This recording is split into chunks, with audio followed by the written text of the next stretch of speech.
Сонсогчтанд энэ өдрийн мэнд хүргэе. Итгэл радиогийн бичлэгийн студиэс Монголчуулга намын эцэстгээ нэвтрүүлгийн маань нэгэн шин дугаар эхлэхэд бэлэн болсон байна. Тэгээ хермоны шүдэр өглөөний хөтөлбөрийн маань нэгэн булан маань ийхүү бүтэн цагийн ярилцлагын нэвтрүүлэг болж байгаад үнэхээр их баяртай. Тэглэгээ авах тэгээд өглөө хөтөлбөрөөр бид 5-6 минутын хооронд чуулгануудтай холбогдож үйлчлэлийн сонин сайхан болоод залбирлын сэдвийг хуваалцна гэдэг бол шуурал өнгөрдөг байлаа. Харин эзний ивэл өрөөлөөр ийм бүтэн бүрийн хэмжээний нэвтрүүлэгтэй болж байгаад үнэхээр их талархаж байна. Тэгээд энэ удаагийнхаа Монголчуулга намын эцэстгээ нэвтрүүлгийнхаа эрхэм хүндтэй зочноор бид бүгд найрамдах Австри улс дахь MCF Монгол чуулганы төгсөө пастортай холбогдоход бэлэн болсон байна. Сайн байна уу төгсөө пастраа? За сайн байна уу? Бурхны ивэлээр та нар маань бүгд сайн биз дээ. Итгэл радиог маань сонсож байгаа бүх сонсогч нартаа бас энэ сонсох өдрийнх нь мэндийг бас хүргье. Баярлалаа тийм. Тэгэхээр пастраа бид нэр яриагаа Христтэй анх уулзахаас өмнөх таны баг балчир хүүхэд ахуунаас баг залуу насны тэр мартагддггүй сайхан дурсамж ярианаас эхлэе. Магадгүй хідэн одоо ам бүл хідүүлээ айлын хиддэг хүүхэд болон төрж өсч мэдлүү хид сурдаг байвч гэдэг юм уу. Ингээ сайхан яриагаа эхлүүлцгээе. Би чинь их тийм өнөр өтгөн айлын хүүхэд штэ. Би чинь 3 эгчтэй. Нэг ахтай, нэг дүүтэй. Сургуулаа 6 айлын 6 хүүхдээ нэг нахгүй. Тэгээ би одоо 2 дахь нь багасаа 2 дахь нь миний дээр 3 эгч нэг ах байт. Тэгээд багадаа бол жоохон дүрсгүүл хүүхэд байсан ер нь. Тэгээд одоо ярихлаар манай хүүхдүүд бас дагагч нар энэ төр бас айдаг штеп. Би ч нөгөө 9 давхар байшингуудын орой дээр тоглодог энэ төр байсан байхгүй юу. Тэгээд 9 давхарт байдаг найзынхаа гэрлүү балконоор нь чардакнаас шууд балконоор нь өсрөөд орчдөг тийм байсан. Тэг яаж чулуу шиг доош өсөж унаагүй.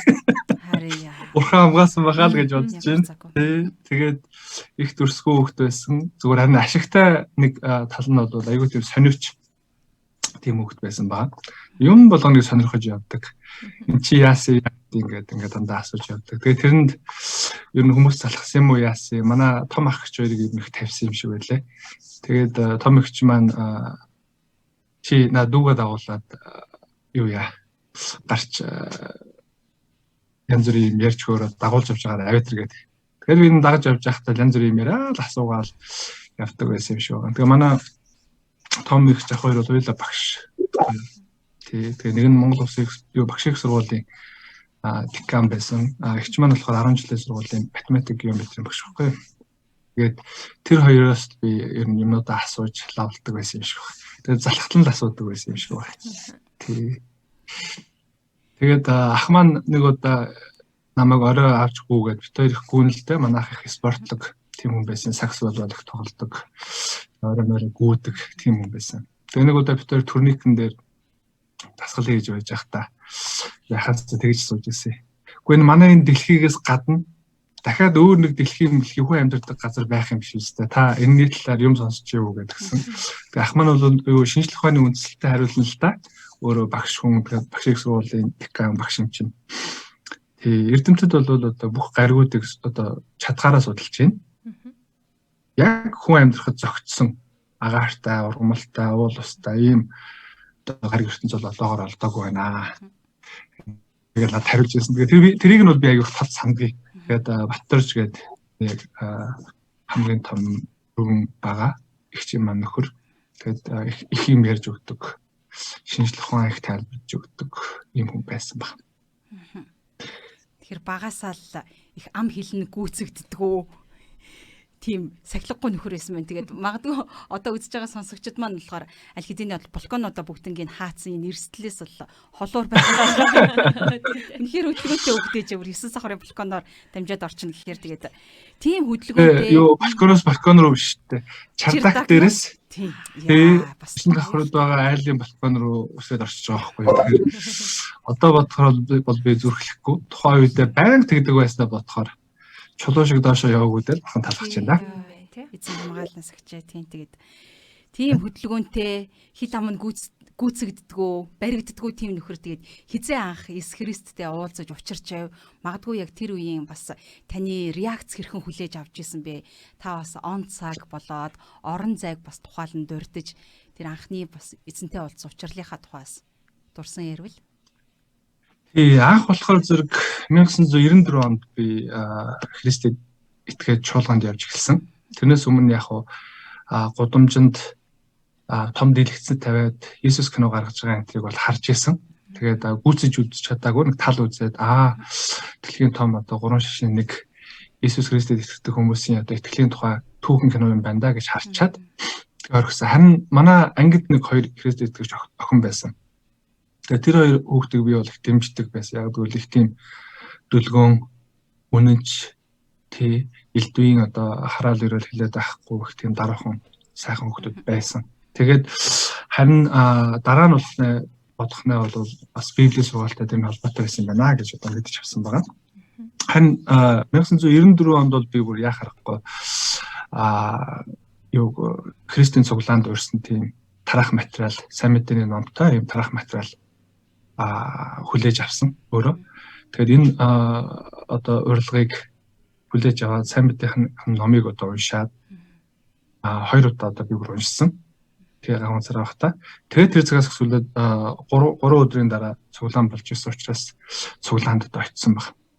Тэгээ олон хүмүүс ярьдаг л да би ингээд цуглаанд анх очиход Магдал нэх гоё байсан учраас би ингээд Магдалын дунд нь татагдаад өөрөө дуулдаг болоод Бурхныг магтдаг болоод ингээд итгэсэн гэж ярьдаг. Зарим хүмүүс нь болохоор зэрэг намайг анх угтсан тэр хүн бол нэр айгүй гоё угтсан. Намайг ингээд хүндлээд гар бараад мэдлээд би хаана ороод ирснээр ч мэдээгүй ингээд цуглаанд орж чих сайхан санагдсан. Тэгээ би цуглаанд тогтмол явж байгаа итгэж болсон гэж ярьдаг.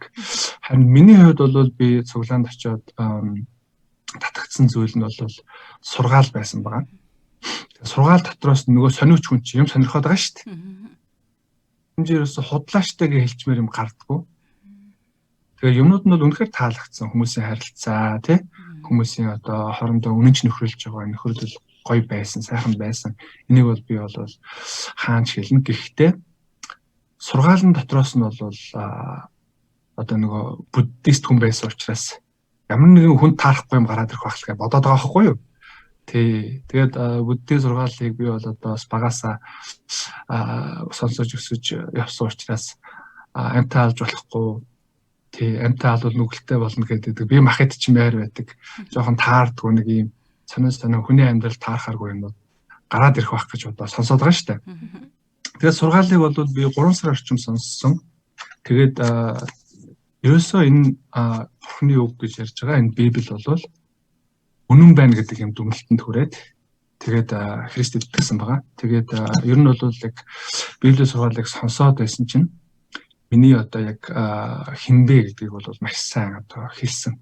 Би бол их тийм дээрлэх үү тийм ээ. Өөрийнхөө нөгөө би чинь цагдаа болно. Цэргийн сургуульд орно гэдэг ингээд багасаа 6-7 дугаар ангиасаа бэлдэж эхэлсэн. Тэрэндээ бэлдээд би чинь бүр секс дууланд явдаг. Тэгээ яг цагдаа болно гэдэгтээ бүр бат итгэцэн. Тэгээд би цагдаагийн сургуульд орсон л доо. Тэгээд би Монголд байсан, тухайн үедээ Монголд байсан 3 цэргийн сургуульд гурвууланд нь бүр сурсан байдгийг. Тэгэхээр тэр их онцгой сурсан. Тэгээд дараа тайлбарлаа. Тэгээд тийм мөрөөдөлтэй хүмүүс маань Библийн сургаалыг бол сонсоод бүр гимшээд уйлаад би бол ерөөсөө маш буруу замаар явж байгаа юм байна. Дуртай үедээ бодлоо ярина, хулгай хийн, тийм ээ, хүн зодно. Ерөөсөө би чинь бол ингээ Библиэр харах юм бол аратан шахуу гараг ийм хүн биш дээ гэж ингэж би өөрөө мэдж авсан. Тэгээд арьсаа хамгаалахын тулд амин хуваа хичээж хийдэг үйлдэлүүдэд Библиэс харахад бол үнэнхээр би гутарсан баг. Арайч та ийм хүн байх гэжтэй. Яаж явахлаар ийм хүн болчдөг байна. Амхандаа би өөрийгөө сайн хүн л гэж уг нь бодоод байгаа шүү дээ. Бүр цэрэг цаг болно те эх орныхоо төлөө үйлчлэн эх орондоо те хууль зүй доктор энэ гэдэг хүмүүс маань ийм хүн байж болох уугүй юу гэд өөрийгөө их голсон. Тэгээ би үнэхээр гимшээд бурханд итгээд би яг таны үгийн дагуу амьдрнаа гэд ингэ явсан баг. Тэгээд Христэд итгээд 94 оноос хойш ингээд 27 жил явж байгаа. Тэгээд тэр донд олон сайхан зүйлүүдтэй Бурхны хивэлээр бол очирсан. Энэ жил Христэд итгэсэндээ 94 онд тэгвэл анх бас сургаал номлол нь жигтэй сайхан санагдчихсэн гэсэн. Тэгэхээр бас анхны үйлчлэл тань юу байв чуулган доторх?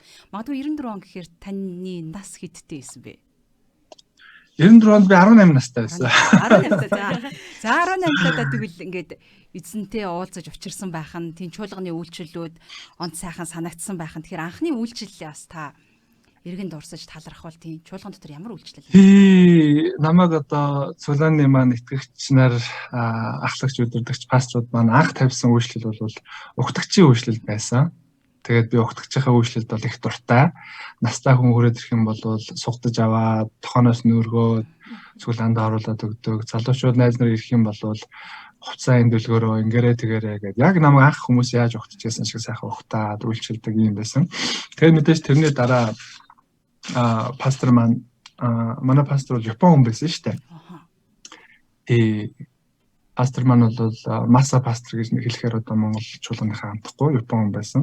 Пастор маань намайг гэрийн группийн ахлагчийн туслагч болгосон байж байгаа.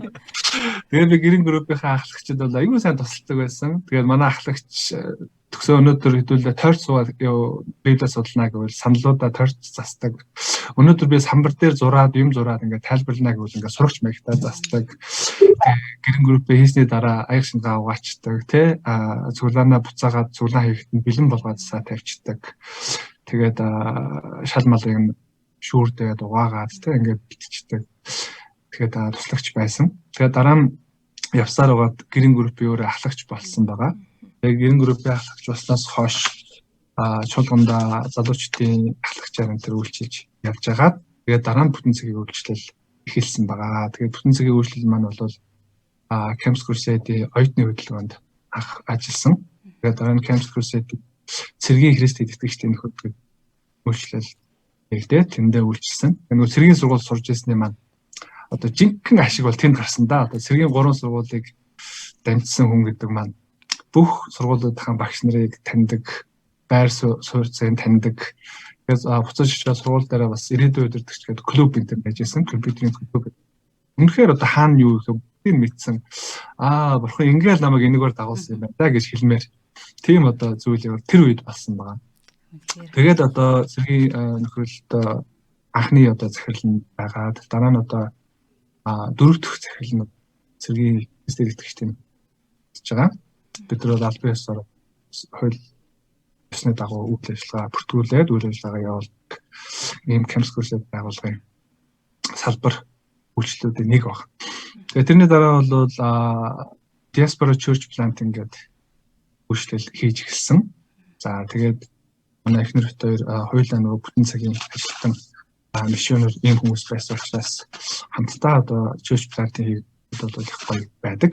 Тэгээд одоо 7 дахь цуглаанаа тариад ирээ ажиллаж байна.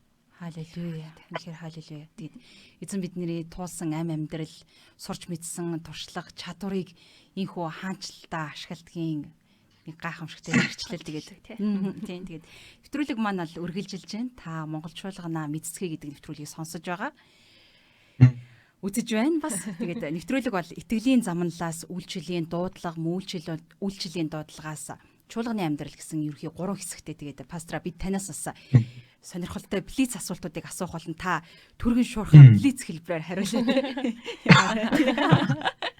За тэгэхээр эхний асуулт маань болохоор та хамгийн сүүлд уншсан Библийн ишлэлээ бидэнд хуваалцвал. Бид яг одоо илчлэлт ном болон 1-р Петр ном уншаад явж байгаа. Тэгээд хамгийн сүүлд бол 1-р Петр номны 3-р бүлгийг уншлаа. Тэгэхдээ манай чуулганд бол өглөө болгон уншдаг чимээгүй цаг өгч байгаа. Өнөөдөр бол 10 сарын 13-ны өдөр байгаа.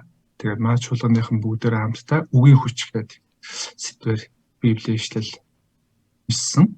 За тэрний дараа бол би одоо хувийн чимээгүй цаг буюу одоо илчлэлт ном болон Петр номыг буцаж ороод өглөө болгон хийх нэг цагийн одоо Библи судлалаа хийсэн. За тэн дээр бол 1-р Петрийн 3:15 алдартай ишлэл боловч дахиад өнөөдөр миний зүрх сэтгэлийг маш хүчтэй хөдөлгөсөн.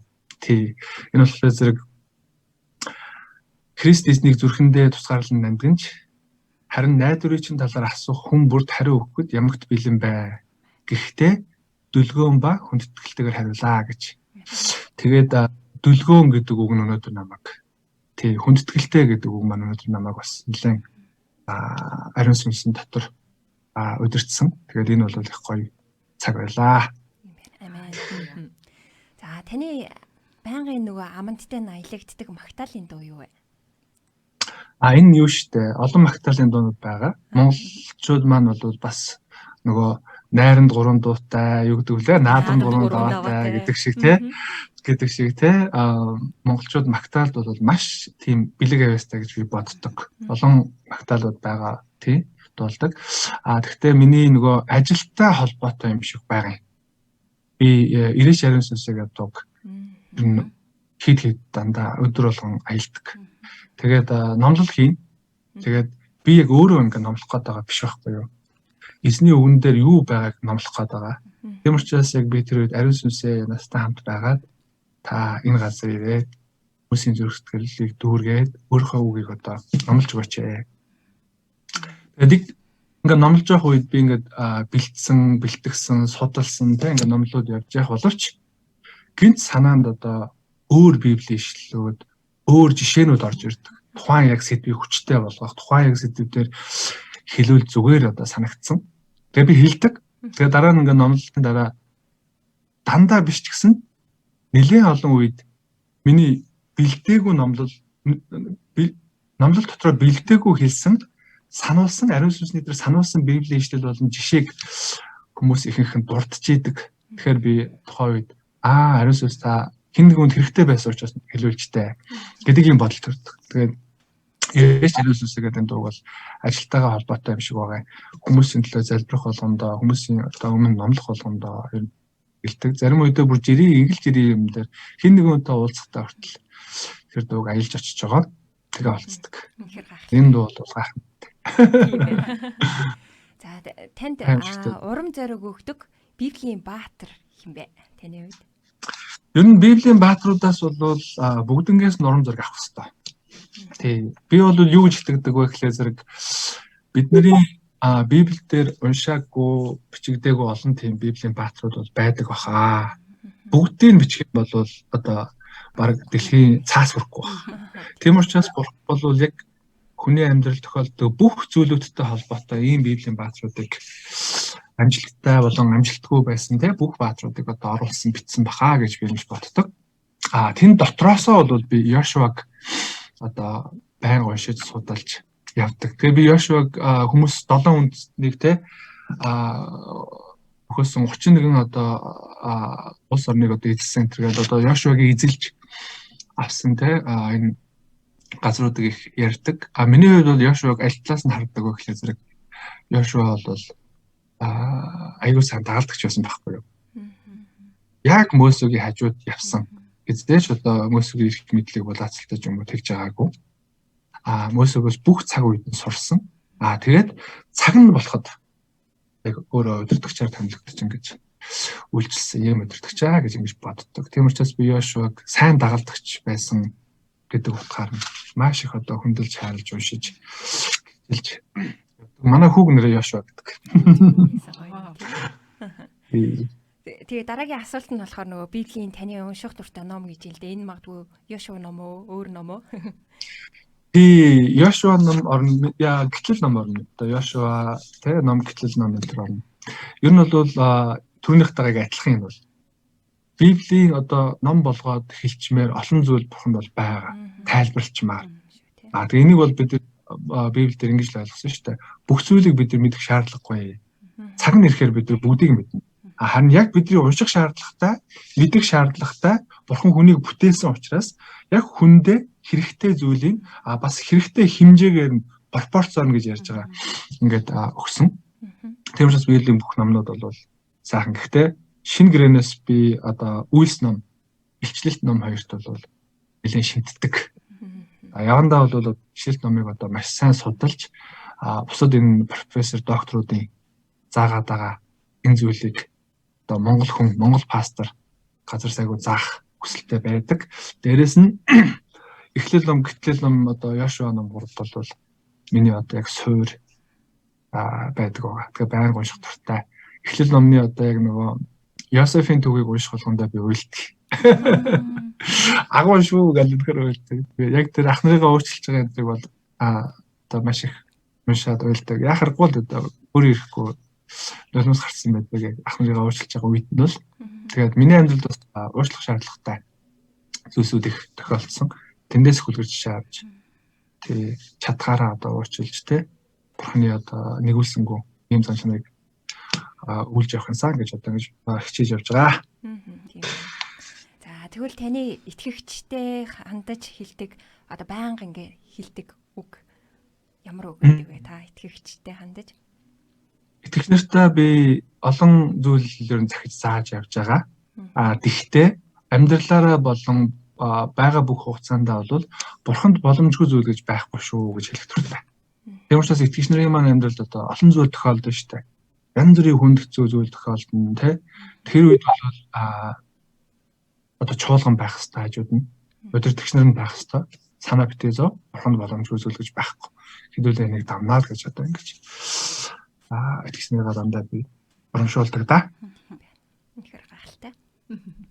Тэгээд 94 онд анх бас эзнийг бас таньж мэдээж чуулганд явж исэн гэсэн. Тэгэхээр хизээ таны бас яг энэ илгээлтийн дуудлага хизээ яаж өгөгдөжээ бас үйлчлэлийн яг энэ хүү дуудлагын талаар таас Монголд байхдаас Campus Crusade for Christ байгуулагт бас сэргийн хөдөлгөөнд үйлчилж байсан тийм. Гэхдээ бас илүү одоо илгээл төвтэй дуудлагынхаа талаар бас бидний бас янз янзын хүмүүс, янз янзын насныхан залуу үе бас сонсч ээж байгаа тийм. Тэгээд магадгүй яг үйлчлэлийн дуудлагаа одоо хэрхэн яаж авдığım бол төсөө пастрын хувьд эзэн яаж үйлчлэлийн дуудлага бол мэдээж холбоотой хэд хэдэн зүйл байгаа.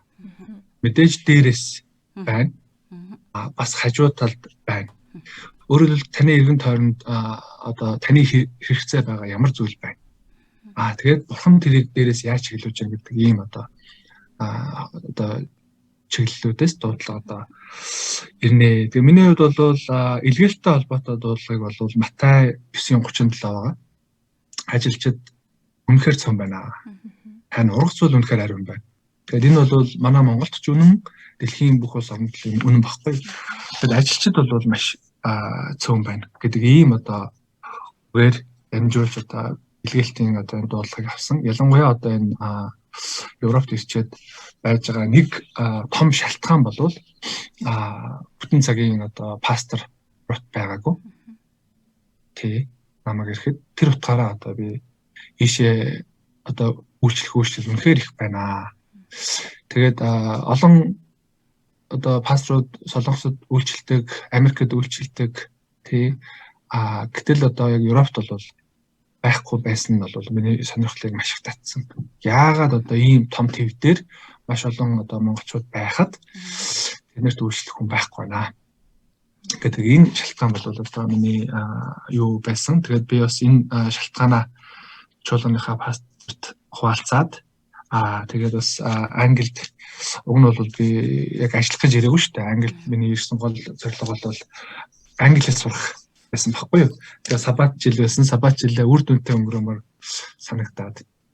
Тэгээд яг ямар зүйлийг сонгож авах вэ? Хүмүүс бол биелээ сургууль сонгож авдаг, тэ янз бүрийн зүйл байдаг. Тэгээд мишн сургууль би бас сураад төгссөн байсан учраас дараагийнхан зүйл нөшөө одоо гүн гүнзгий бурхны үйлчлэл нэвтрэхийн тулд хилээ сайжруулах зүйл юм а гэж шийдээд их нэртэйгээ хамт одоо Англид ирээд англи хэл сурч байсан. Тэгээ энэ үед бол яа харахгүй монголчуудын дунд сүм байхгүй байгааг хараад Лондон, Манчестерт, Ноттингем гэдэг энэ гурван хотод цуглаанууд эхлүүлээд тэн дээр явах хүртлээр үйлчилсэн. Тэгээд 2 жил болоод уг нь явах хэрэгтэй байсан. Тэгээд одоо бид нар Монголд ийм сүм, 3 сүм байна гэдгийг угаасаа хүмүүс ингээ хараад мэдээ, дэмжээ, залбираад явсан учраас дахиад 2 жил үйлчлэлээ өргөжлүүлэх зөвшөөрөл аваад ингээ өргөжлүүлээд тэгээ буцсан баг. Тэгээ буцаж ирээд пастортай хэлсэн Европ одоо анх битэрийг ирэхэд бол Унгарт нэг цуглаан байсан, Чехд нэг цуглаан байсан, Германд нэг цуглаан байсан, Шведэд нэг цуглаан байсан. Ингээ 4 цуглаан байсан. Тэгээ одоо бол олон болсон. Тий одоо бол 20 гаруй цуглаан байгаа. Тэгээд өөрхөн цуглааны пасторт хэлэхэд пастор маань айл хэзээний солонгосод байдаг олон Монгол диаспора цуглаануудыг очиод үзсэн, Америкт очиод үзсэн байсан юм хүн учраас наад чинь бол маш чухал үйлчлэл шүү. Тийм маш чухал үйлчлэл шүү. Үүний төлөө чи маш сайн залбирч, үүний төлөө чи маш сайн одоо анхаарал тавиарай гэдэг ийм зүйл хэлсэн байна. Тэгээд шуулганы маань пастор гэдэг нь манай шинэ амьдрал цуглаан шүү дээ. Шинэ амьдрал цуглааны одоо пастор, мөчгөл пастор маань энэ зүйлийг захиж хэлсэн байдаг. Тэгээд мөн бас Европ руу одоо бид биелгээсэн цуглаан байгаа. Шинэ амьдрал цуглаан маань. Тэгээд энэ ташрамд бас шинэ амьдрал цуглааны маань итгэгчнэр сонсох байлгүй. Бүгдэнд бас мэд хүргье. Хөөх үнэхээр баялаг. Тэгээд хэл сурах гэж яваад сапаачлээ эзэн дотор амралтыг олох гэж яваад арай өөр нэг бодлын ингэдэг штэ нөгөө ядарсан үедээ амрах нь өөр ажлыг одоо хийснээр энэ нас нөгөө амралт болдог гэдэг. Таны хувьд болохоор бас тий одоо англид сурч хөгжингөө давхар бас үйлчлэлээр бүр ингэж шатаж дүүрч явж байсан хэрэг. Тэгэхээр магадгүй бас таны яг үйлчлэлийн дуудлагада одоо энэ үнэнч байх энэ одоо know how одоо англиар ярьчвал тийм юу вэ товчхон таваас ингээд ийм алтан зарчмуудаасаа эзэн танд бас ариун сүнсээр хийлж ятгсан магадгүй одоо цаанаас сургамжтай гэрчлэлтэй тийм зарчмууд байвал та бидэнд бас илэн талангуу дэлгэрэнгүй сайхан хуваалцвал. Ерөөсө тууштай байх байдгийг. Үйлчлэл өсөж хөгжих, удаан доктортой байх, үр жимс гаргах гэдэг бол тууштай байдал байдаг. Тэгээд намайг анх мишнер болж байхад би одоо мишнер болох санал аваад 2 жил хүлээсэн шүү дээ. Тэгээ эхний 1 жил нь бол мэдээж нөгөө цэргийн албанд ажиллаж байсан учраас албаасаар халагдах хэрэгтэй. Дараагийн 1 жил нь бол халагдсны дараа албаасаар одоо хуулийн дагуу халагдсны дараа тухайн байгууллагатай элсэж орох хэрэгтэй байхгүй юу. Тэгээд яг тэр үед надад нэг саад болсон юм байсан байх лээ зэрэг. Манай Campus Crusade гэж байгууллага чи ингээд ажилтан болоод ажиллах юм бол манай байгууллага чамд нэг төрөний салхи өгөхгүй. Чи бүх насаараа одоо өөрийнхөө цалин олж амьдрна, өөрийнхөө үйлчлэлийн зардлыг бас олж амьдрнаа. Тэгээ ийм зүйл хэлсэн баг. Тэгээ би гайхаад. Үгүй би ажил хийж байгаа чинь цалин өгдөггүй ямар байгууллага байдаг вэ? Гайхаад. Тэгээд Библийн зарчмын дагуу ийм байдаг юм аа гэдэг одоо ингээд яасан, тайлбарласан. Тэгээ би тэр зүйлийг сонсоод нөгөө бурханд боломжгүй зүйл гэж байхгүй. Тийм учраас миний энэ хийх гэж байгаа зүйл үнэхээр бурханаас одоо дуудагдаад бурхан намайг одоо энэ зүйл дээр тавьж байгаа бол өөрөө хангах хэвээр. Хангахгүй бол би болчин л үз. Гэт би ингээ орсон гэх тэрнээс хойш одоо 1999 оноос хойш 22 жил манай эхнэртэй Англид, Монголд, Европт байнга одоо өөрсдийнхөө цалин болон үйлчлэлийн зарлалуудыг өөрсдөө одоо босгож олж ингээд ажиллаж үйлчилдэг. Тэгээд энэ үед бол үнэхээр тууштай байхгүй бол нурж болох үед бол зөндөө байсан. Гэвч одоо бол би юуг мэддэг вэ гэхлээр зэрэг тууштай байгаа учраас олон одоо спортрууд энийг мэддэг, хардаг, итгэгчнэр энийг ингээ хардаг, мэддэг. Ингээд одоо санхүүгийн баг болон залбирлын баг бол бүрдэж гарч ирдэг юм байлээ. Тийм учраас одоо би олон бас зарим пасторууд бас үзэх байх гэж бодож байна. Олон одоо бүтэн цагийн ажилчдаас үзэх байх. Тэгээ шантралгүй та бүхэн маань сайхан тууштай зогсороо, тууштай байгаарай. Тийм учраас одоо олон үр жимсүүд гарна шүү. Дээрэс нь юу гэхээр зэрэг үнэхээр үйлчлэл хийж явах үед альва одоо саад бэрхшээлүүд тийм ээ гарна л да. Ялангуяа одоо гэр бүлийн зүгээс бол их гардаг. Тий. Энэ үед ч гэсэн бас одоо шантраад тийм ээ үйлчлэл зогсоодсон болцсон одоо зарим найз нар ингээд таарлцдаг.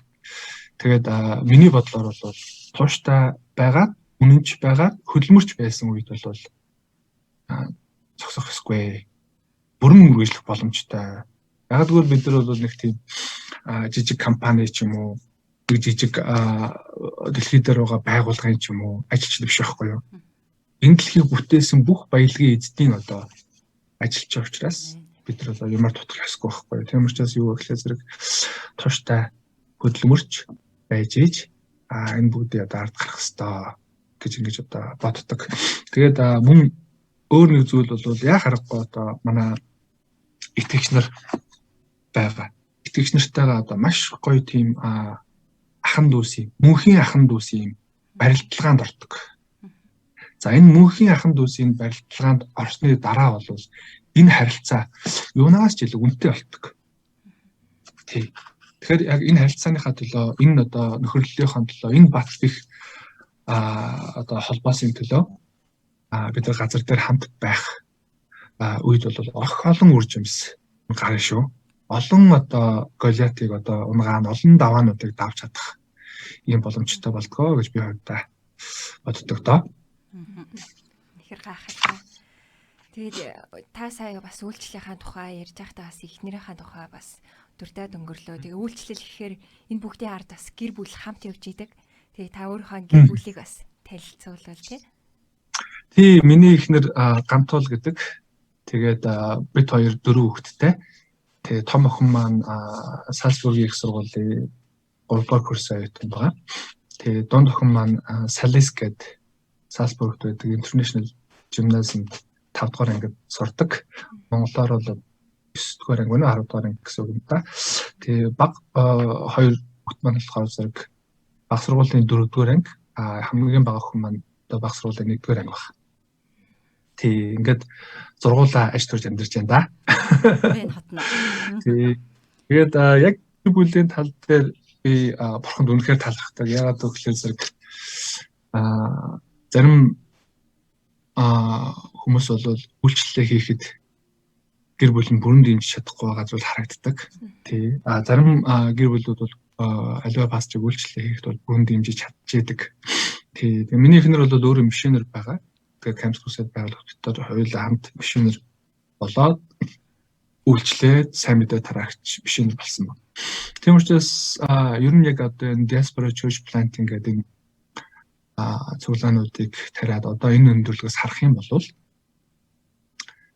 манай эхнэрийн одоо хийсэн үйлчлэл бол асар их байдаг. Яг гэвэл чуулган дотор айлч улс оронд ингээд чуулган дотор ингээд очиход 60 юм уу 70% эмэгтэй хүн одоо байгаа шүү дээ. Тий. За цөөхөн цуглаан 50 байж магадгүй. Цөөхөн цуглаан одоо 60 40 байж магадгүй. Дийлэнх нь одоо эмэгтэй хүмүүс байдаг. Тэгэхээр миний хувьд бол яг сайн мэдээ тарааж тий дагалдагч бэлдээж чуулган тарьж явж явах үед бол цуглааны эмэгтэйчүүдтэй ингээд дотносоо тэдрийг дагалдуулаад тий зовлон жаргалыг яриад ингээд суугаад боломжгүй болж байгаа. Тэр олон эмэгтэйчүүдтэй бол яг үнэндээ манай эхнэр тулсан тий манай эхнэр дагалдуулсан. Одоо яг манай эхнэрийн дагалдуулж байсан олон одоо удирдагч нар байгаа. Тий Англид одоо манай эхнэртэй хамт үйлчилжсэн олон хүмүүс одоо Монголд очиод дахиад шинэ чуулганд ахлагчаар үйлчилж байгаа. Тий Дашка гэдэг эмэгтэй би маш сайн одоо цуглаанд үйлчилж байгаа Монголд. Тий Амраа гэж залуу тий Солонгос болон Монголд одоо чуулган удирдаад чуулганд үйлчилж байгаа ийм залуучууд. Тэгээд одоо Америкт байгаа тий Канадад одоо өрлөөгээд одоо манай эхнэрийн бас нэг дагалдагч байдаг. Тий тэгээд эхнэрийн маань одоо дагалдагч нар газар сайгүй. Тэгээд мишнер эхнэртэйгийн одоо үр жимс бол яг church plant-ын дээр бол аюул их гардаг юм байлээ. Тий. Тэгээд энэ ярилцлагыг бас манай эхнэр нэг үзэх байлгүй. Тийм учраас эхнэртэй үйлчлэл болгонд чинь тий үнэхээр баярлдаг шүү. Миний хайр бол үнэхээр хичээж зүтгэсэн шүү. Тийм учраас урам зоригтой үйлчлэлээс үргэлжлүүлээрэ гэж хэлмээр байна. Тэгээд би бас үйлчлэлийг нь чадах одоо чинийгээрээ сайн дэмжиж явнаа. Тэглгүй ах уу тэгээд түрүүн та бас чуулганыг итгэлийн ахын дүүсийг нөхрөлгүйгээр зүүрлэхийн аргагүй гэж бас тийм утгатай зүйлсэн тийм тэгээд таныхаар бас хэлийн чанд дах Монгол чуулгануудын онцлог бас юу вэ? Адилхан л нөгөө энэ бол гадаадд байгаа диаспора цуглааны онцлог гэдэг бол юу штэ. Яг л цэргийн албанд байгаа хүмүүсийг тэ дагалдуулж байгаа мэдрэмж байдаг байхгүй юу? Яагаад гэвэл зэрэг Монголд байгаа бол бас зарим үедээ эрхлэн ээж аавдаа эрхлэн ах эхтүүдээ эрхлэн тэ Монголд бол ажилгүй сар боллоо моллогт нэг асуудал биш тэ гадаадд бол ажилгүй 3 хоног юм бол амьдрал хэцүүддэг байхгүй юу? Өвдөх ирэхгүй ийм хүмүүсийг дагалдуулдаг. Тэгээ визний асуудал байна дээрээс нь тэ Монголд бол визний асуудал гэж байхгүй. Тийм учраас яг гадаадд байгаа итгэгчдэд би бол хэлдэг. Та нар бол тэ цэргийн албанд байгаа юм шиг өвдөх ирэхгүй Тэгсэн мөртлөө сургууль, соёл, гэр бүлийнхаа төлөө ажиллах, сурах үүрэгтэй мөртлөө дээрээс нь та нар сайн мэдээ тараах, чуулгандаа үйлчлэх, бурхныг алдаршуулах үүрэгтэй гэж ингэж одоо хэлдэг. Манай итгэгчнэр бол маш урам зоригтой сайхан үйлчлдэг. Бас нэг том онцлог буюу одоо миний яг дуудлага аваад ирсэн нэг зорилго бол гадаад байгаа итгэгчдийг илгээх шаардлагагүй шүү дээ. Илгээгдээд ирсэн хүмүүсийг дагалдуулж байгаа байхгүй юу? Монголоос одоо 2 хүн илгээ ихэд бол асар их зардал хэрэгтэй, асар их олон бичиг баримт визтэй байгуулах хэрэгтэй. Энд бол аль хэзээний илгээгдээд ирсэн байгаа хүмүүсийг дагалдуулж байгаа. Тэрүүгээрээ одоо онцлогтой. Тэгээд хүмүүсээ хэр сайн одоо дагалдуулж, хэр сайн одоо сургасан байна. Тэд нар маань бидний иргэн тойронд одоо шинэ Европт бол 20 гаруй үндэстнүүд бид иргэн тойронд амьдарч байна. Тэгээд тэр олон үндэстнүүдэд өрөөл болох, тэр олон үндэстнүүдэд сайн мэдээгээ хүргэж болох байхгүй юу. Тэрвээ эндээс одоо ямар нэгэн хүн бүтэн цагийн одоо ажилтан боллоо гэхэд илгээгдээд ирсэн газараа одоо энэ бол мишенер болж байгаа. Тийм байхгүй юу. Айл эзэний одоо илгээгдээд ирсэн ийм газарнаа л гэж одоо ингэж бид нар үйлчлдэг тийм шүү. Тэгээд хүний нутагт чинь сурах гэж, ажиллах гэж, одоо мөнгө цаас олох гэж ирэнгээ давхар итгэлээ тэгээд нөгөө загалмаагаа өрөөд буулгаач ирээд өгүүлчлэнэ гэдэг бол энэ бүр нөгөө одоо хүмүүс дабл стандарт гэж яриад байдаг. Зүгээр дабл буулга юм шиг надад санагддаг. Тэгээд би яалтанчгүй бүр гээд Монгол чуулганы эцгийн болонгаар холбогдож байгаа пастор удирдагчтайгаа холбогдох хугацаанд тэднээс ирж байгаа гэрчлэлүүдийг сонсоод бүр үнэхээр талархдаг. Тэгээд нэвтрүүлэг маань болохоор гэрчлэлгүйгээр одоо яг л нэг усгүй цэцэг шиг. Тэгээд та бас үйлчлэлийнхаа энэ ариун их жилүүдэд итгэлийн амьдралаар эзэн дотор алхаж исэн энэ он жилүүдээсээ бас хамгийн шилмэл сайхан бусдад магадгүй хуваалцсан эсвэл бүр хуваалцаж байгаагүй тэр нандин сайхан гэрчлэлүүдээс манай радиогийн үзэгч болоо сонсогчдод хуваалцаач. Тэгээд эзнийг хамтдаа гэрчлэлээр алдаршуулцгаая. Хуваалцаагүй гэрчлэл гэж байдгүй юм дөө. Бүр цааш энэ тий сургаал заах болгонд тий бурхны хийж өгсөн альва сайн сайхан зүйл байвал би шууд одоо номлол дээрээ тий гэрчилчээд тэгээд сургаал руу ингээд заримдаа орчдөг байж байгаа. За сүүлийн үед болсон гэрчлэл эдрэх юм бол харин бас хүмүүс сонсоогүй байж болох юм. Хамгийн сүүлд сарын өмнө манай гэр бүл урд нь бол шашны визээр self supported гэдэг ийм шашны визээр амьдарч байсан. Одоо бол сая сарын өмнө 9 сарын дундуур бид нэр Dauer Aufenthalt буюу одоо яг Австри иргэний доотлолд одоо ордог тийм одоо визээр хүлээж авсан.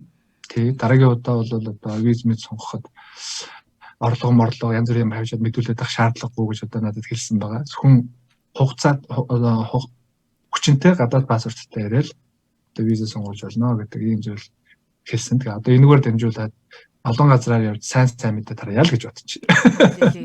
За энэ бол одоо нэг жижигхэн гэрчлэл магадгүй хүмүүст дийлэх хүмүүст хаалцаагүй байж болох юм. Өөр нэг гэрчлэл бол яг ингээд би ингээд өнгөрсөн амьдралаа ингээд харахаар Үйлс номын 1-р бүлгийн 8-р ишлэлийн дагуу явцсан байдгийг өөр юм мэдлэг. Тэгээ би бол анхандаа Христ итгэжэл Үйлс номын 1-8-ыг пасторууд зааж явах үед бол та нар ч гэсэн дэлхийн өнцөг болон бүрт очиод те эзний үгийг тунхаглах хэрэгтэй, номлох хэрэгтэй, сайн мэдээ тарах хэрэгтэй гэж зэнгүү. Надад нэг тийм хол юм шиг л санагддаг байсан байхгүй юу. Харин яа харахгүй нөгөө гинт ингээд үйлчлэлүүд маань 5-10 жилийн дараа ингээд өөрчлөгдөд одоо ингээд ирсэн байгаа газраа харахад эхлээд бол би ч Улаанбаатарт Үйлс номын 1-8 дагуу Иерусалим, Юда, Самар дэлхийн бүх өнцөг болон бүрдөө яв гэдэг шиг Улаанбаатар цаанаа тараагаал дагалдагч нартайгаа хамт оюутнуудтайгаа хамт бүх аймаг сумдуудаар яваал. Тэгэхээр манай итгэгчнэр бол бүр аймаг сумдуудаар явах айгүй дуртай болцсон. Бүр итгэгчнэр маань дараа жил дахиад явна гэдэг ингээд бэлддэг болцсон. Тэгээ бид тэр үед фургон гэдэг нэг орс машинаар явдаг байсан. Фургон машинаа бүр захиалцсан. Та жуулчинд явж болохгүй шүү. Бид нартай хамт 100 одоо аялалж явна шүү гэж сайн мэдээний аялалд жолооч нараа төрүүлээд энэ төр болцсон. Тэгээ дараа жилийнхаа аялалд бэлдсэн 8-9 машин 8-9 аймаг ингээд цугтаа гардаг.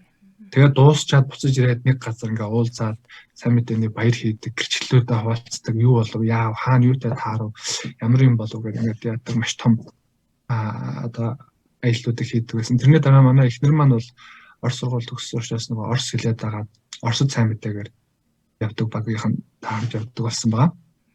заримдаа бол сайн мэдээний бага удирдаар ингэ явдаг болсон. Харин миний хувьд бол одоо Хятад руу сайн мэдээний явдаг болсон байгаа. 5 жил орчим бид одоо бас тэгж үйлчилсэн. Тэгээд гинт сабата авч ирэхдээ л төв өөрчлөл англи буугаал. Тэгээд эхнэрээс бол би гуйж ирсэн. Хоёулаа 1 жил англиас суусны дараа одоо хоёулаа зүгээр явахаас өмнө 1 жил 7 хоног нэг л удаа бие бие судлал хийчихье. Тажгүйж амарчлаа одоо хоёулаа нэг ганцхан бие бие судлал 7 хоногт нэг удаа хийгээд. Тэгээ нөгөөт маань тгий гэсэн чинь манай Лондонгийн итгэгчид 30 болцсон бүр. 30 залуу. Шижгэнсэн 30 залуу. Одоо юу хийх вэ гэдэг.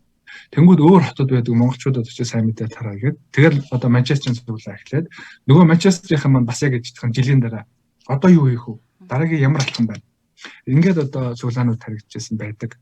Тэгээд энэ харах юм бол яг харахгүй л одоо тий болгосаад дэлхийн өнцөг болон бүрлөө бурхан илгээдэг юм байна. Миний сайн бол биш шүү дээ энэ чинь.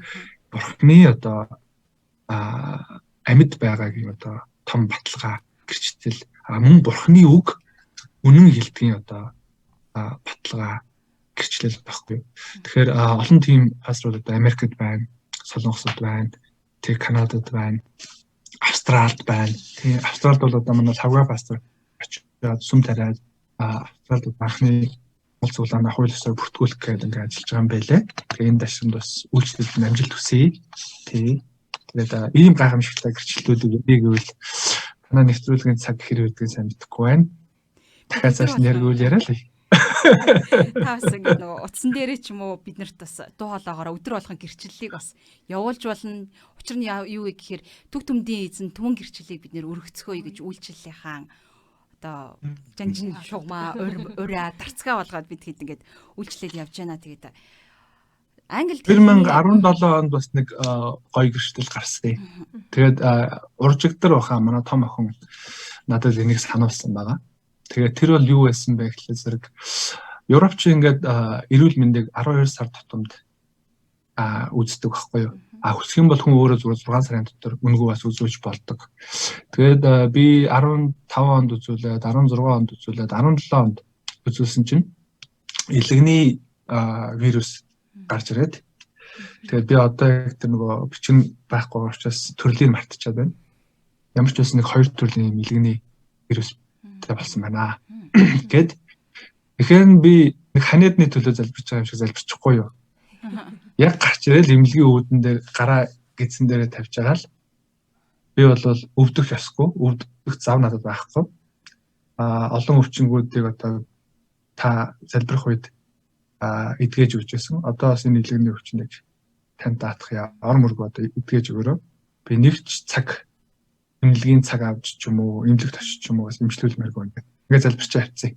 Тэгээ нөгөө цаас маань цахиагаар манай гэрт төрөөд ирсэн. Манай эхнэр охин хоёр харчиж таныг эмчт очиж үзүүлэх гэсэн байж тэгээ. Тэгээд тийм өвчтөе хүмүүс ер нь бол сураг сонсохноо 1 сар уулын орой дээр тусгаарлагддаг юм билээ. Австрал шууд ингээд тийм өвчтөе хүмүүсийг тусгаарлаад уулын орой дээр аваачаад бүтэн сар эмээр бөмбөгдөөд эдгээд юм байлээ л дээ. Тэгээд тийм захиа ирсэн. Тэгсэн чинь яг тэр жил маах нүчгүй юу. Тэгээ нүүнгүүд би нөгөө тэр юун засаг сахарханд хариалагдахаа болоод манайх Австрийн Вен буюу Австрийн нийслэл рүү нүүцсэн. Тэгээ нүүнгүүд нөгөө газар нөгөө хариуцах хэвээр. Тэгээ хариуцаагүй. Би бас хөөж яваагүй. Тэгээ би дахиад нөгөө аль биесны эмнэлгийн үйлчлэгтээ орохгүй юу. Тэгэхээр 18 онд орсон, 19 онд орсон. Ойлонд одоо ямар нэгэн өвчин байхгүй байна. Илэг зүгээр байна гэж гарсан баг. Тэгээ бурхан бол яг тэр өдөр эмнэлгийн үүдэн дээр илгээсэн гэж би бол итгэдэг шүү дээ. Тэгээ гэрчлэл яриад байвал байна. Тэгээ агуу эзний одоо хэлсэн агуу зүйлсүүдийг гэрчлэе гэвэл үнэхээр их байгаа. Бид түүнийгээ бас хуваалцаж олж харах нүдтэй байж бусдад бас ийхүү хуваалцвал энгийн игэл хүмүүсийн амьдралд ч гэсэн ийхүү эзний гайхамшигтай ажлууд өдөр болгон хийгдсээр байгаа тийм ээ пастраа. Үнэхээр гарцаа байхгүй тий. Амен яг тийм. Тэгээд манай бэлгээ дөлгөө хоёрын амьдрал ч гэсэн одоо сүүлийн үед юу болов гэвэл тий. Одоо ярих юм бол зөндөө байгаа шүү дээ. Маш их байгаа тий. Тэгээ хоёрын цаг биш учраас би ярья да. Тэгээ пастра англиас хизээ Австрал руу таныг одоо яг Австрийн төгсөө гэхээс илүү бас Европын гэдэг нь яалтчгүй таны энэ одоо хил дамсан хавтгай wide үйлчлэлтэй ч бүр үнэхээр салшгүй холбоотой байна. Тэгээд Австраас бас овоглогдож байгаа. За тэгээд Австри дахь MCF гэдэг бас чуулганыг хизээ бас тарж үйлчлөө. Австрт бас яг хичнээн чуулган бас одоо байна. Чуулганы бас өнөөгийн бас нөхцөл байдлуудын талаар бас хэдүүлээ яриагаа чиглүүлвэл. Тэгэхээр энэ бүх чуулганы үйлчлэл бол мэдээж дан ганц настай холбоотой биш ээ. Манай чуулганы итгэгч нартай холбоотой. Тэдний маань итгэмжтэй, тууштай байгаатай холбоотой. Тэрээс би ганцаараа бол одоо бас юу ч хийх боломжгүй. Тийм учраас манай одоо яг MCF Вен гэдэг энэ чуулган бол 2016 онд эхэлсэн. За одоо би бас Германд нэг цуглаа удирдах байгаа. Энэ цуглаа маань Light to Nation гэдэг цуглаан байгаа. Бүх үндэсний гэрэл гэдэг. Энэ бол 2018 онд эхэлсэн байгаа. За Англиас бол би 2012 онд Монгол буцаж ирээд тэгээд Evelyn гэрэл гэдэг Европоос буцаж ирсэн итгэгчдээс үүссэн ийм чуулган Монголд ихтүүлээд одоо энэ чуулган маань манай одоо Европын итгэгчид дээрээс нь манай оргид ээгийн хоёр пастораар нь үйлчлээд ингээд явж байгаа. Та нар бол оргид ээгийн хоёрын маань мэднэ шүү дээ. Ээгийн маань бол чуулган сургалтууд энэ төр явуулдаг тийм. Тэгээд тэнд бас манай Амра Дашка тэгээд англид байсан ихэгч гээд олон англид байсан итгэгч нар тэр чуулганаар дамжуулаад монголчуудаа үйлчилж байгаа юм сайхан зүйл байгаа. За тэгээд 2012 оноос хойш Монголд байх хооронд үүссэн энэ Evelyn гэлгээд чуулган бас илгээлт хийгээд амьдсан өөр одоо чуулганы маань итгэгч нар өөр улс орнууд руу бас явсан байгаа. Тэгээд Европт бол одоо нийтдээ 20-30 ийм цуглаан байгаа гэж Европын пастор алхагчдын холбоо бол гаргасан. За нийтдээ бол Европын цуглаан бол нэг олон бас итгэгчтэй биш. Одоогоор бол бид нэг 300-аас 400 орчим итгэгч нарыг тоолдог. Байнга одоо оролцдог, байнга одоо ирж уулзж байгаа ийм итгэгчдийн тоо байгаа. За байнга ирдгүү оролцдгүү бас итгэгчнэр байдаг баха гэж би бодож байна. Яг Европын пастор алхагчдын холбоонд одоо орж нэгдэж үйлчилж байгаа юм итгэгч нарын тоо бол 300-аас 400 байна. За энд бол одоо Чехийн Мөнх Эрдэнэ пастор, Унгарийн одоо цэцгийн ахлагч, тэгээд Чехийн одоо Мөнхэм чуулганы ахлагч Ойо гэдэг ийм хүмүүс одоо Европын пастор ахлагчдын холбоог удирдах байна. Дээрээс нь манай Европт бас 2017 онд Библийн сургууль нээгээд Европынхаа одоо ахлагч удирдагч итгэгчдийг 4 жилийн хугацаатай Библийн сургууль сургаж байгаа. Тэгээ энэ жил одоо анхны төгсөлт нь болно. Тэгэхээр манайх бол Америкт байгаа одоо Вашингтонд байдаг Библийн сургуультай хамтраад ингээд одоо тэндээс одоо жил болгон 6 профессор ирдэг. Тэгээд тэд нар маань одоо үйл зуны семестрийн хичээлүүдийг сайхан заагаад ингэж явж байгаа. Ингээд бас Европын Монгол итгэгчдийн хувьд бол нэг үеийг бодвол бас ахлагч удирдагчид нь Библийн сургуульд сурж эхэлж байна. Библийн сургуультай холбогдож эхэлж байна. Дээрээс нь одоо манай Европт бол намайг ирэхэд бол бүтэн цагийн пастор удирдагч байгаагүй гэж би ярьсан. За намайг ирснээс хойш бол одоо Чехд одоо бүтэн цагийн пастор нэг гарсан. За дээрээс нь одоо яг Германд бүтэн цагаар үйлчлэх бас нэг залуу одоо гарч ирсэн байгаа. Энэ залуу маань гэхдээ Германд байдаг. Библийн сургуульд герман хэл дээр сурж байгаа. Ийм одоо бүтэн цагийн айлчт бас гараад нэмэгдээд явж байна. Тэгэхээр хүн болгон нэг бол ажиллаа хийнгээд чуулгандаа үйлчлэх ёстой. Эсвэл бол part timer ажиллаад part timer үйлчлэх ёстой. Эсвэл бол бүр бүтэн цагаар одоо үйлчлэх ёстой. Хүн болгондоо бурхнаас өгсөн ямар дуудлага байна тийм ээ? Ямар одоо юу чиглүүлэг байна. Эннийхээ дагуу одоо явах ёстой. Тэгээд бүтэн цагийн ажилчин байхгүйгээр одоо Европ төв дээр сайн мэдээ гүнзгий тараагдах, Библи гүнзгий судлагдах, удирдагчид гүнзгий одоо бэлтгэгдэх гэдэг бол байх боломжгүй учраас ямар ч байсан бид нар бас анхаарлаа тавиад ажиллаж байгаа. Дээрээс нь одоо манай залуучуудын баг маш хүчтэй болж байгаа. Ерөөсөө одоо Библиэс салахгүйгаа бүгд өөр өөрийнхөө цуглаанд явдаг мөртлөө манай одоо Итгэл радиогийн Библийн хуудасарыг бас сонсож ярилцдаг юм нөхөрлөлийн цагтай Тий. Тэгэхээр манай ер нь ихтгэл радиог ер нь газар сайгүй хүмүүс сонсож байгаа гэж би ойлгож байгаа. Өдөө орон нутагт, Улаанбаатарт, Тархан Эрдэнэт гэх тийм ээ. Тийм учраас ихтгэл радиог хамт олонд энэ ярилцлагаараа дамжуулаад бас баярснаа илэрхийлье. Гэхдээ зүгээр баярснаа илэрхийлэх биш. Та нарын үйлчлэлээр төв дэлхийн олон итгэгчдийн удирдагч нар нь сургагдж байгаа шүү. Тийм учраас та бүхэн маань хичээн зүтгэж ажиллаарай гэж захид баярснаа илэрхийлье. Баярлалаа, маш их баярлалаа. Баярлалаа. Эзэнд бүх алдран магтаална байг тий. Тэгэд та чуулган энд тариад үйлчлээд ингэж явж хахад яг чуулганы бэрхшээлүүдээс та тухайлан 3-ыг бас нэрлэвэл. Бэрхшээлгүй юм гэж байхгүй.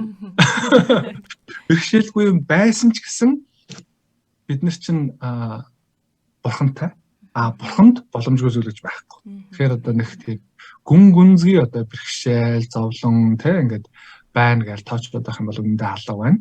Зүгээр яг жоохон хүндрэлтэй яг одоогийн энэ цаг үед байгаа жоохон хүндрэлтэй зүйл гэвэл үнэхээр удирдагчид дутуу байна. Тийм ээ? Ажилчид үнэхээр цөөн байна. Ургац цул арин байна, ажилчид цөөн байна. Дараагийн нэг зүйл нь бол яах аргагүй одоо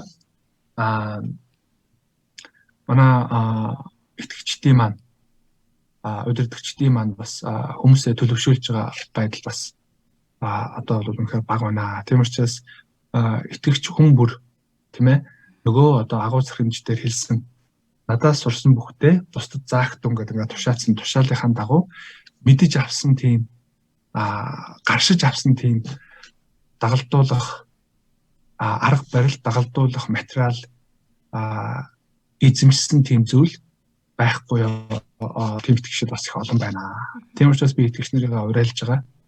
Та нар зэвсэгтэй байгаа чи. Нэг одоо хүн те ариун сүнсгээ хөтлөө тэр хүн Христ итгэхээр цуглаанд ороод ирлээ. Тэдрийг дагалдуулж чадахгүй суугаад байх нь ямар утга учир байна. Тий. Тэгэхээр өөрөөр хэлбэл төрүүлээд сүмд ирсэн хүмүүс маань ямар ч зэвсэггүй байгаа байхгүй юу. Тэгэхээр тэрийг харах бол надад одоо жоохон хэцүү байдаг. Тэгэхээр зэвсэгтэй байгаа чи.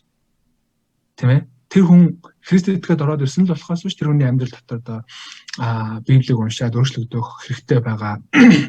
Бурхны талаар ойлгох хэрэгтэй байгаа олон зүйл байгаа ч гэдэг. Тэрийг одоо те үнэхээр агуу зөвхөмжөнд Бурхан хэлсэн байгаа. Тийм ээ? Надаас сурсан бүх зүйлээ бусд заахтун гэдэг хэлсэн байгаа. Заахад бэлэн байгаа чи.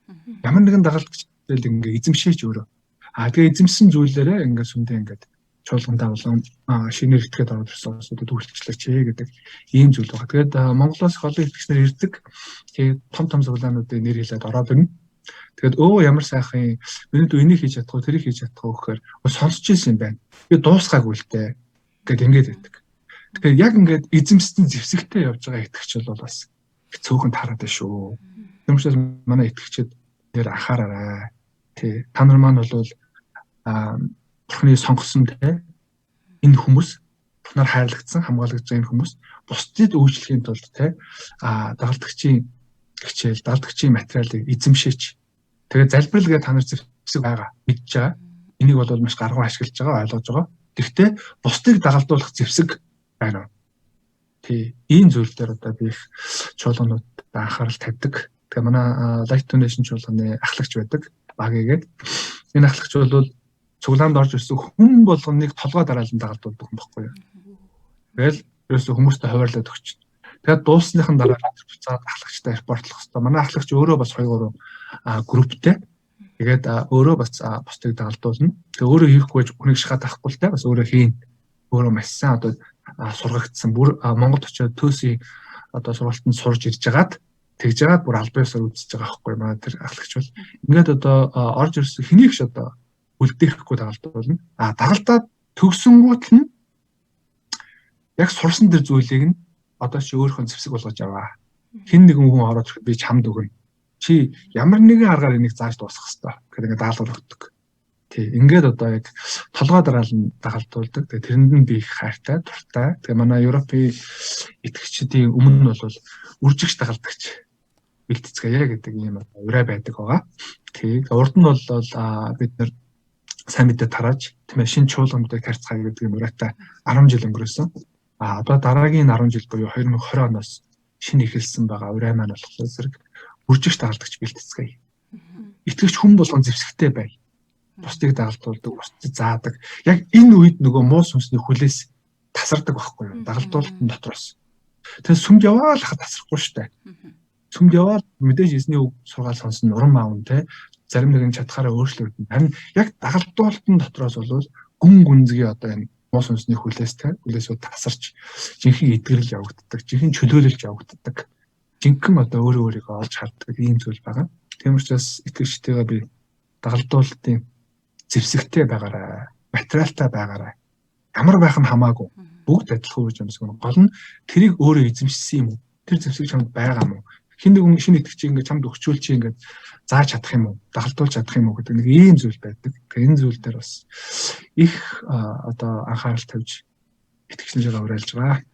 Тийм шүү. Тэгээд үйлчлэл дотор хүн өөрөө өсч идэг, нөгөө хүнээ өсгөх гэж ингээд нөгөө оролдож хичээж эзэнтэй хамт ингээд хичээж явах явцдаа эзэн өөрийг маань ингээд өсгцэн байж идэг. Тэгээд та бас монголчуулганд хандаж сайхан урмын үг хэлээж магадгүй яг өнөөдрийн ярилцлага бол маш сонин содон сайхан олон бас хараа зорилгоор тэлэгдэж байгаа утга учиртай сайхан ярилцлага болж байна. Тэгээд зэвсэгтэй бай, эзэмшсэн манай эмээ тэгдэг гэсэхгүй нэг юм сураад авчих. Хинч чамаас болоохгүй. Чи карманд халаасан дах хитэн төгрөгийг чинь эсвэл үнэтэй цайтай юм чинь хулгаал чинь харин сурсан юм чинь хинч хулгаалахгүй гэд хэлдэг байсан. Тэгээд тэрэн шиг бас бид нар сүнслэг амьдрал дотроо, энэ итгэлийн амьдрал дотроо бас ийм чадваруудыг зэвсэгтэй, зэмсэгтэй ах хэрэгтэй юм. Тэгэхээр магадгүй одоо бас манай зарим сонсогчид маань үгүй тэр одоо нөгөө хаанаас нөгөө өнцгөө хаанаас олно гэдэг шиг зэмсгээ хаанаас олно гэд бас асуулттай яагаад байх. Тэгэхээр та бас монгол чуулганд бинийг үзэж байгаа бас Итгэл радиогийн сонсогч үзэгчдэд сайхан урам зоригийн үгээр мэлавал. Үнэхээр миний бас үйлчлэлийн нэг онцлог бол ийм байдаг л да. Ялангуяа диаспора цуглаан буюу гадаадд байгаа цуглааныг ингээ харахаар бид нар үнэхээр шийдсэн гаруудтай ажилладаг байхгүй юу? Тэгэхээр тэр юу гэхлээр зэрэг Монголд мөнгө хөөгөөд үзсэн тий. Гадаадд ирээд нөгөө мөнгө төгрөг гэдэг нь хөөгөөд үзсэн. Тэ одоо хүний амьдрал чи ямар утга учиртай бай гэдэг ингээд бодож байгаа. Тэгэхэд энэ дээр бурхан чамайг бүтээсэн юм а гэдэг нь хэлээ. Бурхантай хамт чи ингээд мөнхийн усад те байна. Бурхан зүгээр л чамайг одоо нэг 30 жил 40 жил за урттаа 70 жил энэ дэлхий дээр байж байгаа чад хийж бодоагүй. Харин энэ хугацаанд те бурхан чамд өөрийгөө таниулж байна. Чи бурханыг таниад дагаж мэдээд мөнхөд бурхантай хамт байна. Бас мөнхөд итгэж хандуулсартай хамт байна. Тийм учраас юу гэхлээр зэрэг чи газар сайгүй одоо сайн мэдээ тарааж бурхны сайн мэдээг сайн штэ чи. Үнэхээр сайн. Крипто валютууд маш их алдартай болж байна те. Гэхдээ үнэн нь бол муу мэдээ штэ. Үнэн биз? Харин хизээч хуучрахгүй мэдээ чинь дэлхийн хамгийн анхны ном дээр буюу Генесийн ном дээр бол тэгж утсан ба штэ. Дэлхийн хамгийн анхны ном юу гэсэн чи Библиэл гэж утсан байгаа те. Дэлхийн хамгийн анхны ном дээр Библи дээр байгаа. Хизээч муудахгүй мэдээ бол энд байгаа. Тийм учраас Америкчууд еврейчүүд биш те, солонгосчууд еврейчүүд биш, канадчууд одоо еврейчүүд биш те, европууд еврейчүүд биш. Яагаад энэ Библийг одоо уншиж амьдарч яана вэ? Яагаад гэвэл бурхан хүнийг бүтээсэн, бурхан хүнийг яаж амьдрах вэ? Хинбэ юу вэ гэдгийг мэддэг. Бурхан хүнд яг үүндээ зарим хүмүүс амьдрах зааврыг өгч гисэн, төлөвлөгөөгөө өгч гисэн. Тэрийг нь уншиж одоо төлөвлөгөө бурханы төлөвлөгөө мэдэж би мөнхөд амьдрах юм байна. Эсвэл мөнхөд тамд одоо зовох юм байна гэдэг мэдээж бурхан харуулдах хэрэгтэй.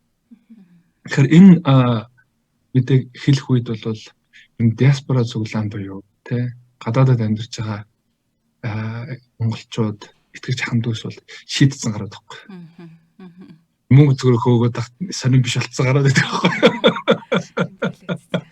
Хөөж үзээд тэ утга учирыг мэдсэн одоо олсод байдаг. Тийм учраас манай итгэгчнэр их тийм гоё тууштай байна да гэж би хардаг. Тэгээ тууштай байгаа цаг заваа зохицуулаад түрүүнд хоёр хэлсэн шүү дээ тэ. Гадаадд амьдарч байгаа энэ хүнд хүчээр зүйлийн донд бурхнаа алдаршуулад явах нь ямар сайхан юм бэ гэж. Яг үнэндээ бол энэ бүхтийг үзчихэд дараа нь утга учир нь энэ юм байна гэж олж байгаа цэгнэ бас байгаа хаа гэж би боддог. Тэгээ Авраам ч гэсэн одоо төрсөн нутгаас нь бурхан гаргаад төрөл содонгаас нь бурхан холдуулаад тийм ээ өөрийн одоо аваачихыг хүссэн газар руу авч явж байхдаа аваачих үедээ одоо бүх төлөвлөгөөгөө танилцуулж би хинбэ гэдгийг үзүүлж те яаж хамт байдгийг гэдгийг үзүүлсэн байгаа. Одоо яг манай энэ диаспора цуглаан буюу гадаад байгаа итгэгчид гэдэг бол яг Авраам шиг те төр саднаа орхиод те төрсөн гэрээ орхиод те өөр газар ирээд Бурханаас өөртөө хамт байх тэр нэгэнгүү болцсон газарт нь сайн мэдээ тарааж байгаа учраас миний хувьд бол Монгол итгэгч нар их тийм галтай цогтой харагддаг. Дээрэс нь манай итгэгчид бол одоо Монголд бас сүм тарих ийм хөдөлгөөн аян өрнүүлэх гэдэг бэлтгэл ажилдаа явж байна. Тун удаа та бүхэн Европт байгаа монголчууд Монголд тэр аймагт тэр суманд одоо сайн мэдээ тараах гээд ирлээ гэдэг юм сонсох бах. Тэгээ би одоо нууц зүйл задлж уу яач. Би яг Тэгш нар маань зам. амдах байж байгаа тийм. Анхны сүм цуглаанаа бол тарьсан, үр өгөөжтэй байгааг нь харсан. Одоо бид нар дараагийнхыг хийхдээ бүр кампанид ажил болгож маш гоёор одоо хиймэр байгаа. Бурхан тийм зорилгоор энэ тавьчихсан. Дээрээс нь та бүхэн бас Монгол итгэгч нар тийм ээ гадаад цуглаан тарьсан байна. Англи хэл дээр цуглаа явуулж байна, герман хэл дээр цуглаа явуулж байна тийм ээ. Чех хэл дээр цуглаа явуулж байна. гэдэг ийм мэдээг бас алстаа бол сонсноо. Энэ бол одоо миний одоо Европт байгаа залуучдын багаасаа хүсэж байгаа хүсэлт байгаа. Эдгээр маань бол одоо хил ус мус гэж болоо амир штэ ерөөсөө. Манусыг агуулахгүй одоо нөгөө манус ч нөгөө том жирийн үдсээр байгаа ямар ч ярдггүй хүүхэлтэйг нь үдсээр байгаа хилгүүн байлээ штэ.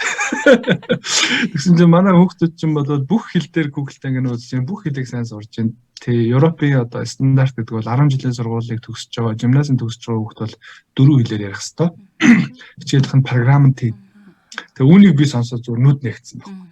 Жиггэн мишнэрүүдийг бэлдээд өгч байгаа юм шүү бид нарт. Эдгэрт сайн мэдээд дараагаад эднийг дагалдуулаад илгээх тод аллахандаа гэдэг зүйл одоо харсан. Тэгээ та нар маань бүртгүүлэн залбирч өгөөрэй. Гадаад байгаа цуглаанууд одоо дээрэс нь манай Монголд бол цуглаан бас оширсан байна. Тийм учраас Монгол цуглааныхаа итгэгч нарт тууштай байгаарай. Ковид инээ тэрэ янз бүрийн муу мэдээ ирэх боловч сайн мэдээ одоо хിവэрэ шүү. Мөнхөд хിവэрэ шүү. Тийм учраас Монгол итгэгчдийг бол олон пастор өдөртөгч мишнерүүд хараад хэлдэг. Та нарт бол сайн мэдээний онцгой одоо бидэг аваас байна гэж ингэж хэлдэг. Гадаад хүн бол Монголд очиж ч юм уу өөр нэг газар очиж сайн мэдээ тараа инээ тэрэг аюу их хэрэгтэй байхгүй юу? Ихээ сургалт нь хэрэгтэй. Дараа нь бүх мөнгө нь байх хэрэгтэй. Дараа нь одоо тэнд байгууллага нь байх хэрэгтэй тийм ингээд бүх юм бэлтжиж асар их хугацааны дараа асар их зардал гаргаж яв. Монгол хүмүүс бол энд үнгүй ирцэн байна. Сайн мэдтэйг нь тараагаал болоо. Дагалдуулаад болоо. Тэгэл одоо үйлчлэх юм байна. Тэгэхээр энэ ялгаатай. Тий. Энэ статистик би харсан гэсэн чинь 3 сая хүн амтай гэхэд гадаадд үйлчлж байгаа мишнер пасторуудын тоог хараад энэ бол аль хэзээний одоо дэлхийд нэг номерт орох гээд байна гэж ингэж нэг мишн оролт ярьж байсан. Хүн амтай харьцуулбал шүү дээ тий. Хүн ам болон итгэгч нартай харьцуулах юм бол тийм зүйл байсан. Тэгэхээр манай Монголд байгаа итгэгч нар дэлхийд одоо ямар нэгэн бурхны агуу зорилгын төлөө одоо хүртэл манай үндэстэн бол хүчтэй байгаа шүү. Тийм учраас та бүхэн маань сайн мэдээгээ сайн тараа олон итгэгчид гарч ирнэ. Итгэгч бий болонгот нь үдээ сайхан дагалдуул олон удирдагч гарч ирнэ. Олон удирдагч гарч ирэхэд нь эдгэрх ёстой газрууд руу илгээ. Хөдөө орон нутаг байдаг юм уу? Гэр бүл рүү байдаг юм уу? Сум дүүрэг рүү байдаг юм уу? Гадаад улс руу байдаг юм те? Илгээгээрэй гэж ингэж захий да. Үнэхээр сайхан. Сонсогч та монголчуулганы мэдсгийн нэвтрүүлгийг бас үзэж сонсож байгаа. Тэгээд бас бид өнөөдөр бол зөвхөн одоо Вений Австрийн төдийгүй Европоор твэр оворлсон төсөө пастортай эзнийг гэрчилсэн үйлчлэлийн бүр ингээд аатай, гаатай, жаатай яриаг үргэлжлүүлж जैन. Тэгээд ярилцах хугацаа маань ингээд хязгаарлагдсан бол тийм бидэнд өмнө нь бол нэг 5-6 минут олдоод 6-7 минут ярьж исэн. Бид баг 70 дахь минут руугаа орж ийн. Тийм байна. Тэгэхээр Европоор овоглогдно гэдэг бол ганцхан одоо миний болон манай гэр бүл биш ээ. Европт амьдарч байгаа бүх итгэгч нар болоод ахлагч пасторууд итгэгч нарын үйлчлэлийг би ярьж байгаа шүү. Тийм учраас мөхөс би бол зүгээр энд байсан л нэгэн тий байгаа эснийг хийгснийг хийж байгаа нэгэн. Тэрнээс бол яг энэ сайхан үр жимсүүд бол бас манай Европын цуглааны итгэмжтэй үсийн итгэгчдийн ахан дүүсийн одоо үр жимс байгаамаа. Тэгж хэлмээр байна. Бол бүх юмыг одоо би хийсэн юм шиг ярмааргүй байна. Паул хэлдэг би тарьсан, Аполлос улсан, харин ургуулагч нь бурхан юм аа. Бид нар бол дуулууртаагаар үүсгэх хэрэгтэй. Бурхан бол сайхан ургуулж өгнө, үр жимс гаргаж өгнө, тийм ээ. Энэ зүйлд бид нар одоо талархаж сайхан амьдрах хэрэгтэй. Тийм шүү. Тэгээд магадгүй бас Европт байгаа монголчууд маань чуулгандаас хамрагдахгүй байжгаад одоо ерөнхийдөө Европын нөхцөл байдал бас та ямар агааг товчхон хэлвэл тэгээд дээрээс нь бас танаа чуулганд Германд бай, Австрт бай, чуулгануудад хамрагдахыг хүсвэл онлайн чуулганд хамрагдаж гин үү? Яаж одоо чуулганд хамрагдаж болох вэ? Ер нь бол Европт бол сүм цуглалт чуулган нэгдсэн байгаа. Тий, манайхан бол уулзаад чуулгануудаа хийгээд ингэж явж байгаа. Гэхдээ бид нар бас зарим зүйлүүдийг бол онлайн болгосон. Ялангуяа одоо дагалдагчийн хичээлүүд те өглөөний залбирал, оройн залбирал эдрийг бол заавал уулзч хийгээд ах хэрэггүй. Зүүмээр одоо цуглаал одоо хийждэг юм болсон. Дээрээс нь энэ бол ирж очих цагийг хэмнэж байгаа. Монгол бол бүр төвжирийн дотор одоо орох шаардлагагүй байхгүй.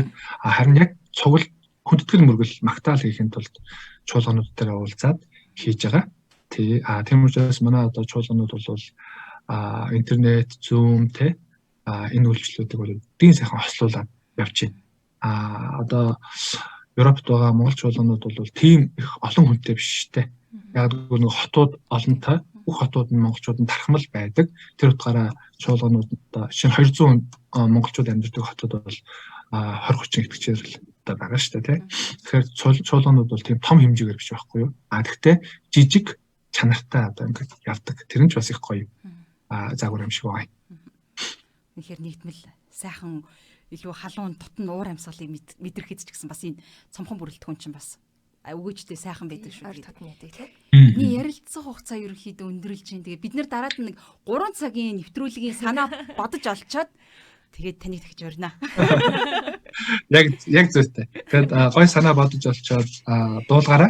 Тэгээд бурхан эзнийгээ магтах, алдаршуулах, гэрчлэх одоо ийм цаг бол хизээч одоо байхгүй, багтахгүй.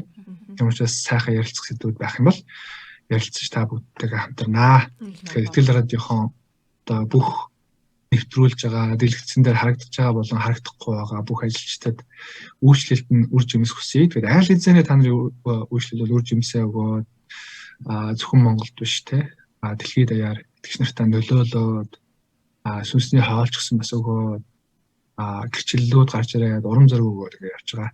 Учраас бас энэ нэвтрүүлгээрээ урьж оруулаад гэрчлэл хуваалцсанд баярлалаа. Тэгээд бас манай итгэгчид болон бас манай Европ чуулгануудын талаар бас сонсож байгаа хүмүүс сонсох бах. Тэгээд та бүхэн бурхны хийж байгаа агуу үйлчлүүдийг хараад бурхан үнэхээр одоо бас диаспора цуглаануудаар Европ твээр, Америк твээр, Аз твээр тийм ээ байгаа энэ олон монголчуудаар дамжуулаад агуу зөвхөмжийг биелүүлэх нэ гэдэгт одоо итгээрэй. За би одоо Африк хараахан итгэгч болоогүй байгаа. Африк ТV-г дурсдаг болох өдөр ирэх байлгүй дээ. Монгол чуулган ч гэсэн. Бусад твүүд дээр бол байна. Австрал тв дээр одоо байна тий. Тэгэхээр энэ дөрвөн тв дээр ямар ч байсан монгол итгэгч нар маань бурхныхаа үгийг сахисаар агуу зөвхөмжийг биелүүлсээр бурхандаа монгол хэл дээрээ хүндэтгэл мөргөл өргөсөөр явж гин. Тун удалгүй одоо монгол итгэгч нар маань тухайн нутгийн иргэдэд үйлчилж тийм ээ тухайн үндэстэнд сайн мэдээ тараах төлөвлөл хийх удирдах ийм хүмүүс бол гархан дамжиггүй юм аа. Аамен. Халелуя. Ерөөл оруулаг. Тэгээд пастора таас монгол чуулганы төлөө сайхан ерөөлийн залбирал өргөснөөр өнөөдрийн нэвтрүүлгээ жаргах уу? За тэгье. Сайхан залбирцгаая те. Баярлалаа Дүлгөн бэлгээ. Хоёрын үйлчлэлх баярлалаа хамт залбирая. Бидний хайртай эзэн минь ээ тэгээд танд маш их баярлалаа. Энэ дэлхийн ертөнцийг бүтээж, энэ дэлхийн ертөнцийн олон үндэстнүүд бий болох үед эзэн та Монгол үндэстнийг бий болгоод Монгол үндэстнээр дамжуулан эзэн хийсэн таны үйлчлэлийн төлөө талархъя. Мөн дамжуулан хийж байгаа таны агуу үйлчлүүдийн төлөө талархъя. Дээрээс нь эзэн та бас ирээдүйд Монгол итгэгч нараар Монгол үндэстнээр хийх таны гайхамшигын төлөө эзэн танд бас талархъя. Тэгээд тодорхойгоор эзэн та үнэхээр Монгол итгэгчдээр дамжуулаад ямар одоо буулгыг нурааж ямар зүйлийг хийхээр төлөвсөн байгаа вэ гэдгийг илчилж өгөрөө. Тэгэхээр Монголд байгаа өсөм чуулгануудын төлөө, пастор ахлагч нарын төлөө, аймаг сумдуудад байгаа, хотуудад байгаа, бусад твүүд дээр байгаа, Америк төв дээр, Европ төв дээр, Австрали төв дээр, Азад, Солонгосод байгаа сүмүүдэд эзэн та ерөөлөө буулгаж өгөөч. Тэднийг та сахин хамгаалж өгөөч. Тэдэнд та ковидын хүнд үед шинэ арга барилуудыг зааж өгөөч. Тэгэхээр таны одоо сэгсэрж байгаа энэ зүйл ямар утга учиртай вэ гэдгийг ойлгож орчин цагтаа хөлөө нийлүүлж ажиллаж амьдрахтан та туслаарай гэж танаас гуйж байна. Өвчин зовлонгоос та хамгаалж өгөөрэй. Эзэн та хэрэгтэй мөнгө санхүүгээр та хангаж өгөөрэй. Үнэхээр бид нар бурханд боломжгүй зүйл байхгүй маа гэдгийг биеэрээ мэддэг, амьдралаараа гэрчилдэг, бурхантайгаа хамт явдаг итгэгч нарыг та олноор бий болгож өгөөч гэж танаас гуйж байна. Эзэн бурхан таны хүү Иесус Христийн нэрээр залбирanгуйлаа. Аамен. Амен. Амен. Бидний урилгыг хүлээн аваад өөрөө энэ цаг заваа зориулаад энэхүү нэвтрүүлэгт оролцсон танд баярлалаа. Танаас ч гэсэн маш их баярлалаа. Тэгээд та нарын үйлчлэлээр олон хүн өрөөгдөж байгаа. Дээр одоо би бас аль нэвтрүүлгээр үлээ Марта гэдэг эмчийнхаа гэрчлэлийг сонссон. Тэгээд надад сайн мэдээ тараасан төгсөөгөө пастор Европт байдгийн юм шиг байлээ гэд тэгжээлээ. Тэгээд Марта ихтэйг уулзааг утсан юм аа. Тэгээд мэдээж уулзах хэмжээгүй олон итгэж ахын дүүс найзууд байгаа. Тэгээд тэр болгоныг би сонсохдоо үнэхээр их баярлсан. Тэгээд үнэхээр одоо яг аргагүй Марта ихчд маань сайн мэдээ тараажсэн, сайн мэдээ тараагч эмч хүн байгаа. Тэгээд эмнэлгийнхаа хэрэгслэр, эмнэлгийнхаа чиглэлээр их олон сайн тэмчтэй ихч байгаа. Тэгээд заг уудсан та нарын нэвтрүүлгүүд холыг ортуулж, хоёрыг уулзуулж, итгэгчдийг сүнсээр нь хүчрхэгжүүлж байгаа шүү. Халелуя. Баярлалаа. Сонсогч та Монгол чуулганы мэдсгийн нэвтрүүлгийг хүлээн авч үзэж сонслоо. Дараагийн дугаар хүртэл эзэн таныг үнэхээр бэлхэн дүүрнээр ивэж өрөөх болтугай. Амен.